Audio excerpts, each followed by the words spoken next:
Hey y'all, we're here for the third week of July, and what we have for you today is what we are starting to work on with our buckets. Now, a couple of things.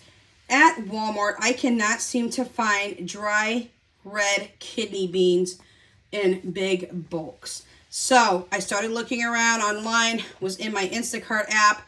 I have a Restaurant Depot that's not too far away from us, and they do allow customers now who are not restaurant customers to come in, and they're open to the public. So now that we're able to gain access to that, y'all, we are gaining access to things that restaurants usually buy. We're talking like 75 green bell peppers in a box, things of that nature. So I'm going to start working on those here, and a little bit along with cases of potatoes and tomatoes and just wonderful things. So with that being said, the reason for that is you're not seeing red kidney beans today, but in next month's haul for my buckets, you will start seeing them because they sell them for $7.45 for dry red kidney beans. Now, I will continue to have some canned beans on the shelf for very, very quick situations. I prefer the dry beans because they make more and they are cheaper. So here's what we have for you today, and I'm going to talk to you a little bit about my buckets. We have 2 packages, 4 pounds each of black beans. Y'all, beans are a staple in my diet. I love to make homemade chili. I make the vegetarian version for me, meat version for my children. I also make black bean burgers at home. You can shred any kind of fresh vegetables you have. I use carrots. I use cans of corn. I will stuff a black bean burger with all kinds of veggies, green peppers, different colored bell sweet peppers. I will also stuff it with onion and things like that. And I make my own black bean burgers at home with my own seasonings. I form the patties. I pre-cook them, believe it or not. Yes, I do. And then I throw them in my freezer on parchment paper and or silicone baking mats. Now, I like silicone baking mats because you can reuse those over and over again. Parchment paper, you tend to have to throw that away. So to keep the cost down, I do use the silicone baking mats, flash freeze them in my freezer for anywhere from 6 to 8 hours. Honestly, I usually do it overnight because I forget about them.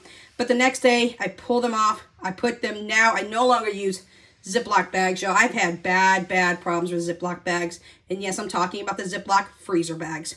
I go ahead and put them in I always forget the name of it. I call it butcher paper, y'all. That's what I grew up calling it. But the freezer paper, the Reynolds freezer paper. And I put a couple in there, just like they would do if you go to the meat counter and you ask for some fresh hamburger patties. That's what I do. We use black beans for so many things, y'all. I put them in my black bean and rice soup. I add them to my tacos because I don't eat meat like my children do.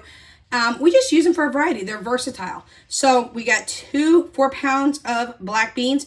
I have some new buckets. I'm going to start filling them up. Yes, I do use Mylar bags. And when and if needed, yes, I do use oxygen absorbers as well.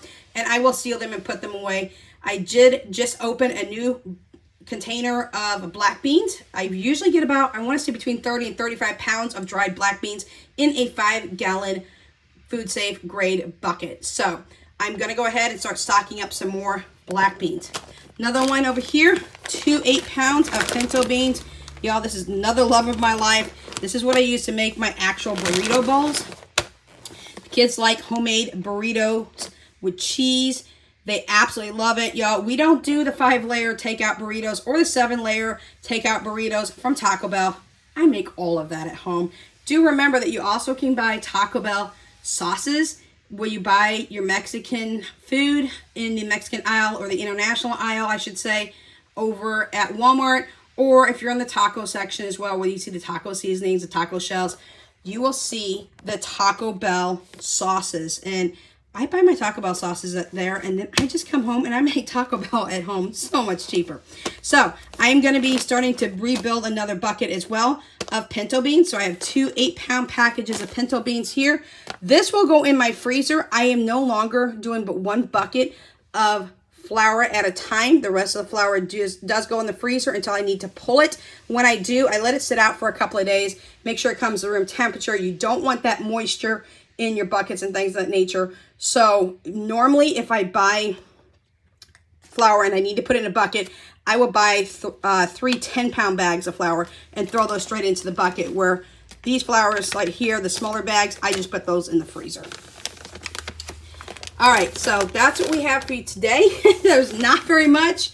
I forgot to mention in last week's video, y'all, that you just saw, the one before this, that I did have 2 cans of evaporated milk that was hiding behind the cream of mushroom soup. So do know that there was also 2 cans of evaporated milk in that video as well. Also letting you know, the reason I use evaporated milk is in replacement of using actual milk. We use that when I make hamburger helper for the kids, or when I need milk for baking. Instead of using the milk out of the fridge, I use evaporated milk. Leftover evaporated milk gets put into a container and frozen for next time's use, so that we don't waste anything. So y'all, I'm starting on buckets again. I'm super excited. I get really excited about my buckets, but that's what we have. And just know that for the month of August, you'll be seeing the 10-pound bags of the red kidney beans. Again, I think they're about $7.45 is what they're showing online for a 10-pound bag. That's a great price.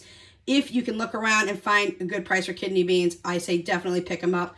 Do remember to keep some beans on hand that are canned just for quick routines that you need to maybe do. I have an Instapot. I put these beans in my Instapot. I add a ton of water to them. I don't add the spices, y'all, until they're actually cooked.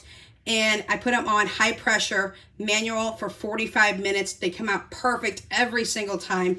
No soaking overnight, no hours on the stove cooking. 45 minutes in an Instapot. If you don't have one, I highly recommend one.